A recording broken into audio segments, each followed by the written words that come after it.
kritik apapun tentang kondisi jalan, apapun infrastruktur ya sah-sah saja, boleh-boleh saja, malah saya senang.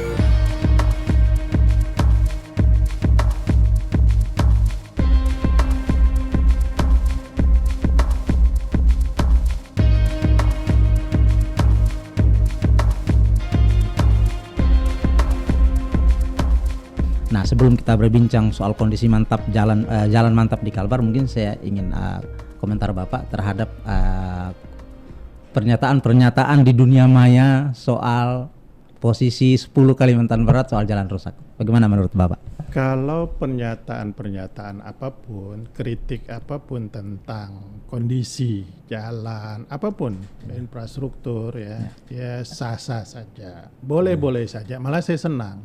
Tapi harus berdasarkan data dan fakta, tidak asal ngomong dengan tujuan untuk mendiskreditkan, tidak. Harus di masyarakat diberikan penjelasan yang benar, dan objektif. Kondisi yang sebenarnya apa, Nah, kita tahu ini negara yang ngatur bahwa jalan itu ada jalan negara yang jadi tanggung jawab pemerintah pusat. Kalau di sini ini Trans Kalimantan sampai ke perbatasan. Kemudian ada lagi beberapa jalan. Nah, kemudian ada namanya jalan provinsi. Kemudian ada jalan kabupaten kota. Nah, khusus Kalimantan Barat, jalan provinsi itu panjangnya 1.534 km. Ini murni Kalimantan Barat, murni tugas jalan provinsi. provinsi menjadi tugas provinsi. Nah, sebagian besar jalan itu sebetulnya jalan kabupaten yang diambil alih oleh provinsi. Diambil alih oleh provinsi. Itu lebih dari 200 km panjang. Dan kondisinya masih tanah. Belum ada di aspal. Belum pernah di aspal dan sebagainya. Nah, ketika saya bersama Pak Rian Norstan jadi gubernur, wakil gubernur, kondisi real yang sebenarnya jalan kondisi mantap itu hanya 49,2%.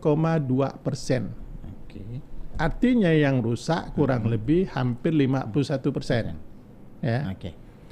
Nah, kita tangani dalam waktu 5 tahun ini sampai akhir masa jabatan saya ini dikerjakan ini, insya Allah jalan kondisi mantap itu bisa menjadi 80%. Artinya kita bisa meningkatkan 31% dalam waktu 5 tahun. Nah, selama ini yang hanya 49% jadi 80%. Nah, jalan yang kondisi, kalau jalan yang sudah beraspal, saya pastikan kondisi rusak hanya sedikit aja, hanya 1% Yang disorot itu adalah jalan yang masih badan jalan tanah. Tidak ada apa-apa di situ. Belum ada aspal. Kalau rusak ini kan artinya sudah dikerjakan, sudah diaspal, sudah kemudian rusak, tidak dirawat, itu rusak. Tapi ini badan jalan yang di situ banyak perkebunan dan tambang. Silakan aja di masyarakat lihat, hanya kecil, hanya sedikit yang itu menghubungkan antar satu kecamatan dengan kecamatan lain dan satu wilayah lain. Nah, ini yang saya maunya jelaskan. Jangan dilihat disorot yang rusak, ini asalnya apa itu enggak. Jelaskan aja, kalau rusak iya benar. Nah, ini jalan. Nah, kita akan tinggal nanti akhir masa 20%. Nah, jalan negara yang rusak itu, yang jelas ini rusak. Ini jalan negara. Jalan negara yang rusak. Coba lalu itu jalan Trans Kalimantan memang mulus semua. Rusak. 8%. Hampir 8% jalan negara yang rusak. Nah, kalau ini betul rusak. Kalau jalan provinsi, jalan kabupaten itu sebenarnya memang belum pernah tersentuh karena keanggaran.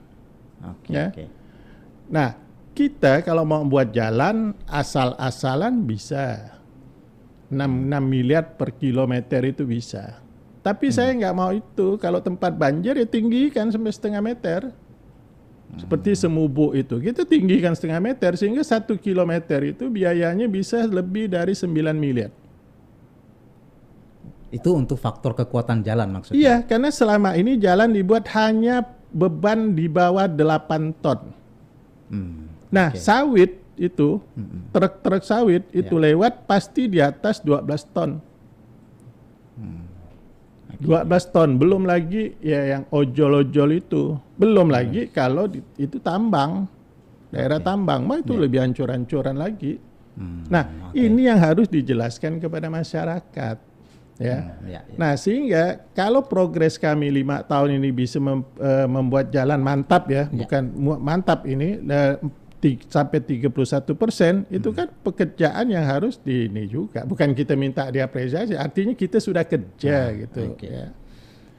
Nah, dijelaskan juga itu mau menyelesaikan jalan sampai mulus semua itu perlu anggaran berapa. Nah, negara yang katanya punya duit, katanya banyak duit aja, jalan negara masih 8% yang rusak. Dan ini benar-benar rusak Pak ya? Dan sudah ada dan sudah rusak. Ada dan tidak terawat. Ya. Ya. Nah, kalau kita sekarang jalan provinsi sudah beberapa kabupaten yang tuntas, tidak ada lagi yang rusak. Kalau ada datang ke saya. Contoh Pontianak, itu jalan provinsi semua sudah kondisi mantap, ya. Kuburaya, tahun ini selesai, kita tinggal peningkatan aja. Kemudian Singkawang, Sambas, Kapuas Hulu, itu Mempawah, nggak ada jalan provinsi yang rusak di situ. Coba cari nanti ketemu saya. Ya, nggak ada. Artinya kita selesaikan yang bisa diselesaikan selesai. Ini yang kenapa daerah itu? Karena ibu kota pusat ekonomi, Singkawang kota pusat ekonomi, ya. Nah, Mempawah pusat ekonomi, ya. Nah, Kapuas Hulu ujung Kalbar harus selesai, ya. Nah, kita bekerja dengan target-target itu. Nah, yang paling banyak jalan provinsi yang masih rusak itu adalah di Sintang dan Ketapang. Kenapa? Karena jalan kabupaten yang diambil alih jadi jalan provinsi. Oh, jadi itu bukan memang kewenangan provinsi di awal, tapi yang kabupaten diambil. Lihat aja, kan SK-nya ada. Lihat itu asalnya jalan mana, kapan ini. Nah, inilah yang kita bangun. Nah, lalu saya bilang sama perusahaan-perusahaan itu kan daerah perkebunan semua, Pak. Ya, sawit, Pak ya. Ya. Lalu saya bilang begini sama mereka, gini, kita kalau bisa hanya bangun 6 kilo, kita bangun 6 kilo, sisanya yang masih 30-40 kilo itu ya perkebunan rawatlah supaya fungsional. Kan gitu. Kerjasama kan. Nah, mereka nggak komit. Ya, dia nggak komit, masa kita buatkan jalan untuk perkebunan sementara hasil dari perkebunan kita nggak dapat apa-apa. Nggak dapat apa-apa. Coba tunjukkan dapat apa kita dari sawit. Nggak ada. Semua ke pusat ya Pak. Iya. Nah, tapi demikian kita sebagai pemerintah kan jadi satu kesatuan. Program pusat ya juga program kita kan. Nah, harus kita sukseskan. Tapi kan perusahaan harus kerjasama sama kita. Kan itu. Ya.